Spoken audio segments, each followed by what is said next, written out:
যারা ইউরোপ প্রত্যাশী আছেন বাংলাদেশি ভাইরা, বাংলাদেশ থেকে যারা অ্যাপ্লাই করতেছেন তাদের জন্য সুখবর আসছে সামনে, খুব বড় সুখবর।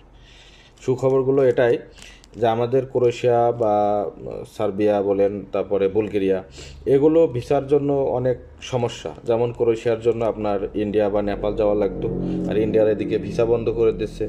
আমাদের সাথে একটা গ্যাঞ্জাম ফ্যাসাদ তো আছেই।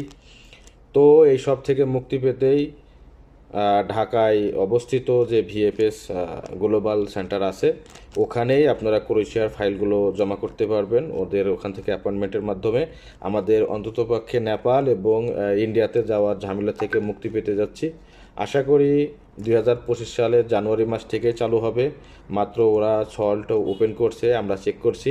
সবাই রেডি হন, বাংলাদেশ থেকে সবার কষ্ট লাঘব, মানে কষ্ট থেকে সবাই লাঘব পাবেন, আর কষ্ট করে ওখানে যাওয়া লাগবে না। সবাই ভালো থাকেন, ইনশাল্লাহ আপডেট